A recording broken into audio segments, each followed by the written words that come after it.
Let's try to put what we've learned into a more recent context. This comes at the 2025 demarcation line of where the Reagan Airport military smashed into a Kansas airplane full of figure skaters. Um, Google News has for weeks featured King Crimson as though they're the the right stuff. And I'd like to go into how this is important because they, after all, conjured Swami Nostra from the Ouspensky Society. One of the things that is clear is that Reagan formed an alliance with King Crimson in the 1980s. When I was being circled as recent documents have surfaced showing by Yoko Ono at the Pitt News. So subsequent events involved her, and they set up the Two Virgins war game after Ono showed her identification, and it's not plausible that she didn't already know what was being portended because Robert Fripp's God Save the Queen Under Heavy Manners record came out in 1979 with a look-alike of Gail Burstyn on the cover. So back when I was being tortured as a child and surrounded by Catholic kids who worshipped King Crimson and threw them in my path and used King Crimson's first record and to imprint me while they implanted a neuroplasm with a nerve agent. And Gail Burstyn's letters began coming from Israel. All of these people were already involved. But what makes King Crimson such a hot commodity in Trumpy-tuned Putinese media is that I contacted them and they play acted finding Gail Burstyn's letters and deciding that I was as depicted by Yoko Ono when they kidnapped and tortured me as a child.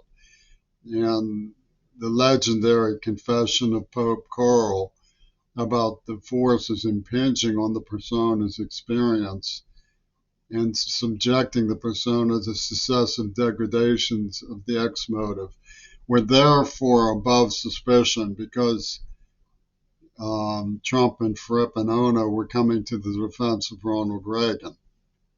So all was in place to put the action into vogue. And that's why King Crimson is such a hot commodity. The encirclement was clear. That I didn't know what was going on is clear. That their preference and advocacy for the perpetrators is notorious. It's also clear.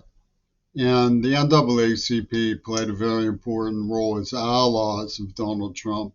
In other words, they were in it for the money. And they came up with this consciousness thing that it doesn't matter if someone is innocent if they serve the collective as a basis of comparison. So when they torture somebody and laugh at them, they get good vibrations.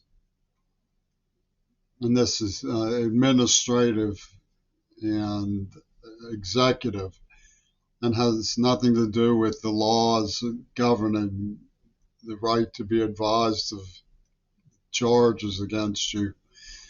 They play acted that it was very intuitive, an intuitive truth about the existential dilemma, so that the man who wakes up as a beetle on its back in Kafka's The Metamorphosis is conjured. And of course, Pitt is very loquacious in allusions and the level that these letters operated on was full of stock from the Vienna Circle, from Derrida and Heidegger. I mean, a lot of very important minds put this together. Foucault was one of them. So Ono was heavily invested in making a profit from the pornographic genocide that they set up through the Gurdjieff culture on Mount Desert Island that the NAACP endorsed. So what you see is a situation where, despite the fact that they threw out a red carpet for Hitler's revenge, no one is hesitant to endorse it. No one.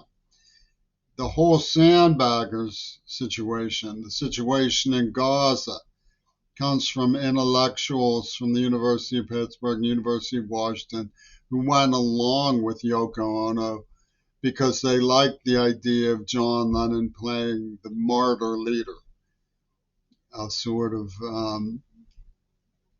holy ghost, Casper, the friendly ghost of Hitler, who they called Lazarus. And they used these names. The man who attacked me, who tortured me, and gassed me was named Casper. So you have the attorneys for Netanyahu, Nosferatu, named Miles. Had me in D.C. the night Reagan claims he was shot. He came out and waved to me the night before.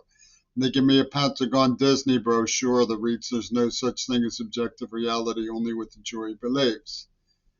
And the jury doesn't believe that I did anything wrong, but they know they can get away with it. So it really means there's no such thing as objective reality, only what the broadcast system knows it can get away with.